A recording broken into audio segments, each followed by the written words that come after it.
Welcome to another weird coffee review. And this time we have this drink, which I've been putting off reviewing for a little while. Not just because it's the essence of coffee and cola, that it has no sweeteners, that it has no calories. That's by the by. The difficult thing for me about this is the name. Because here is the great Atlantic divide. Americans, you want to say LaCroix. And I find that very odd. But at the same time, when it comes to talking about that crescent-shaped laminated dough pastry, America is very comfortable saying croissant, which I just can't get down with. But I understand it. You are consistent.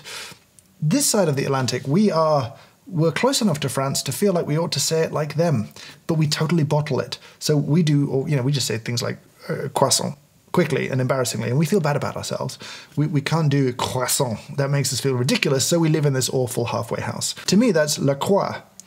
But if that makes you feel weird, sure. I'm just going to go with LaCroix today because it's an American company. They're in Fort Lauderdale in Miami, and they made this drink, which caused a little bit of upset when it came out at the start of the year. It was designed to celebrate Miami's sort of Hispanic culture. People argued, I think, reasonably fairly, that the depiction of Cuba on here is reasonably cheesy and kind of tacky. But they've made a coffee cola. It's the essence of Sumatra coffee and cola. It wouldn't really matter where it was. I'd still be reasonably nervous. It doesn't really tell me what's in here, other than it's got nothing in here in terms of calories or anything fun.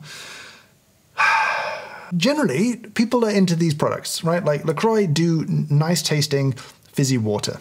And I'm down with it. It's a little hipster or whatever. And maybe its time is over by now. I've enjoyed their beverages, but this one makes me nervous. So let's crack it open. Good, good. Hoping for a nice fizz. It is a completely clear drink, which is semi-interesting. Oh, what? I don't even know what I'm smelling there. Okay. That was confusing because I was like, why is there citrus here? And then it's because it's cola. The coffee smell is, the cola smell is nice enough. It's a little citrus heavy as a cola by the smell of things. Not many people would think about the sort of component flavors of cola. Typically you have orange, lemon, lime, cinnamon, nutmeg are often in there. Neroli oil is a pretty common aromatic in colas. Well, I guess we'll just dive in. Here we go, cheers. Oof. That's just, wow, that's quite an interesting sensory experience. It's not a good sensory experience, but it's an interesting one. This is kind of a common feature of a lot of coffee, cola-y type things where you have this kind of ebb and flow of flavor, right? Like you have these little pops of different things. First sip, there was like a bad coffee taste that quickly gave way to like a cola-y fruitiness. Oh yeah, like that first moment that you put it to your lips, you get this sort of whack of bad coffee taste.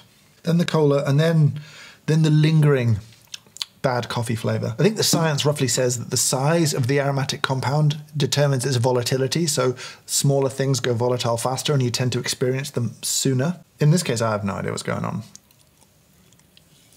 That's like a not terrible watery cola ruined by bad coffee taste. Without the coffee taste, that might have been okay as like a 0-calorie cola type thing that has very little acid, sweetness, or joy. It's so empty and so nothing. Like there's no texture, there's no, real intensity of flavor. It's still fizzy water, basically, with a little bit of something. If this was my culture you were representing, I would not be happy about it.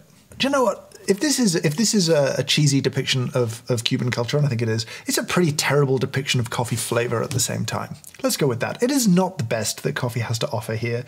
No one really seems to understand the good flavors of coffee. They understand the cheap, generic, unpleasant, bitter, harsh, ugly flavors of coffee that are most coffee drinks around the world. But no one seems interested in sort of zeroing in on the really good flavors of coffee and making them a thing. Don't buy this. I mean, if you probably wouldn't buy this at this point. I suppose if you've watched enough of these, you're an informed consumer. Well done. Swing and a miss. Swing and a miss. LaCroix, I don't know, but this is not a high point for you. That's all I'm saying.